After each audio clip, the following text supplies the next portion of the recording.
Hello everybody, I am Ezra, and I'm here with Jake Bacon, who is a door-to-door salesman, and we'll be going over the importance of psychological tactics when it comes to door-to-door sales. Hello everybody.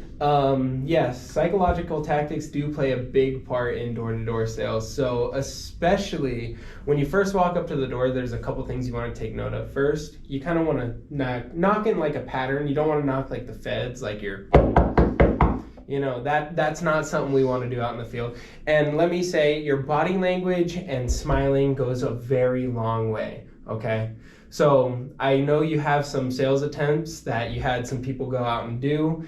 I know you said you had a good one for me and a bad one. Let's go over the bad one first. I want to see it. All right. All right.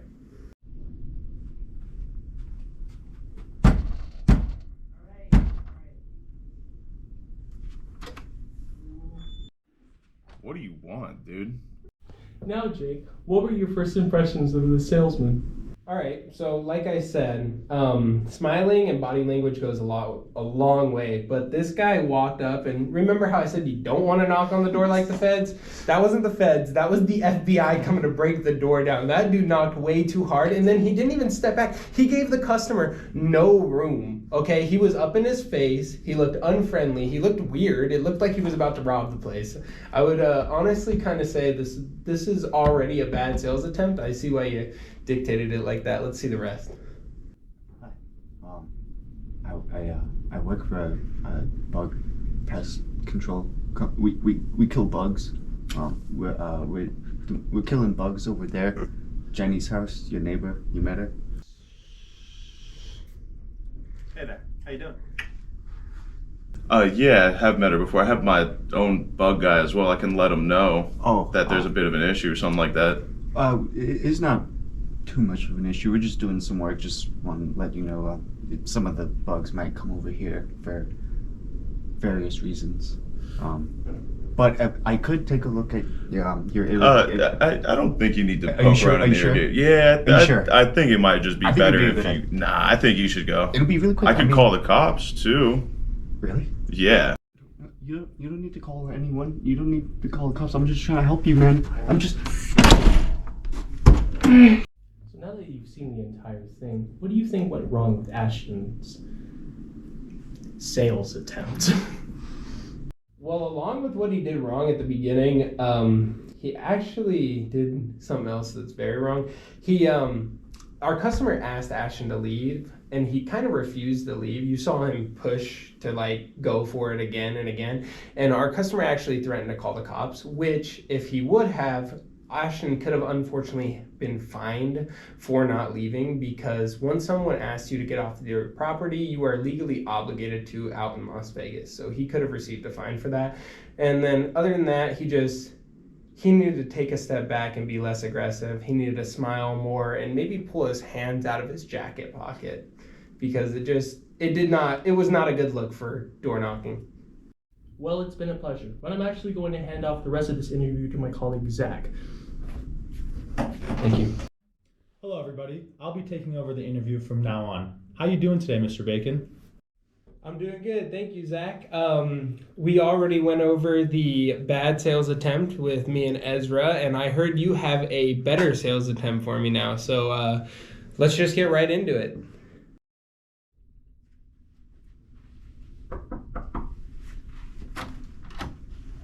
Hey there, how are you doing? Can I help you with something? Hi, yes, my name is Prince Solomon. I do services in the neighborhood, and I'm actually in town for working on Amy's house. Hello. Do you know her? Nope, I can say I have the pleasure of meeting her. What's up though? Oh, that's all good. I just wanted to make sure that I wanted to let you know I wasn't lying. We actually do services for her. We terminate her ants, cockroaches, and various other insects. Hey, we just come by courtesy knocking neighbors just to let them know what's up. No, wait, that's so kind of you. But I already have someone who comes here and takes care of this stuff for me, though. Oh, nice. I'm glad you're getting taken care of. But what I actually see happening is when I spray a house, let's just say Amy's, and then your guy comes in a few weeks later to spray your guys, we're actually pushing the insects and the bugs back and forth. So we're kind of being counterproductive. Yeah, I guess that makes sense. So we swing by by just to get the whole neighborhood on the same page. Do you mind me giving you a free irrigation check? Yes, I would love that. What's the irrigation box? Do you need to come inside? Oh no, actually I seen it earlier. It's the little plastic box on the side of the house. Okay. Can we go? It's right there.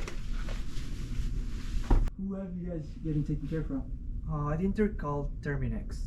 Oh, I'm super familiar with them, but if you look down there, you can really see some black widow nests growing. They're little cotton balls. Do you see that? Yeah, oh my god. Yeah, I wouldn't like that around my house. Yeah, I don't mean to step on any toes, but usually if there's problems in the front, there's usually problems in the back. Since I'm already here, I can do a quick inspection of the outside of your house. You cool with that? Yeah, that sounds good. Yeah, please go. Okay. So what did you think of that second sales attempt? All right. Well, honestly, it is like night and day from the first attempt. So our boy Prince did a lot of things right. First off, when he went and knocked on the door, he knocked kind of in a pattern, and he didn't knock as hard as Andreas when he first knocked on the door. He made it seem very friendly, and then a key thing that he did is he took a step back and actually gave like the customer some room to breathe rather than just staying right in front of the door and making the customer feel uncomfortable. Along with that, Prince was very friendly when the door was first open. He was smiling. He was standing with his foot in front of him, his main foot in front of him, and he was putting all the weight on his back foot, which made it seem more of a relaxed conversation rather than a sales attempt.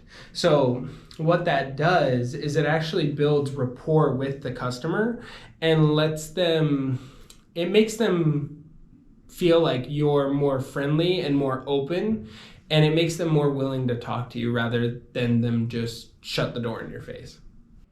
All right, guys. Well, that's all we have for you today. And if you are interested in learning more about door-to-door sales, we actually linked a podcast and a little article that goes along with it. It'll be up in this corner right here, somewhere above this guy's head.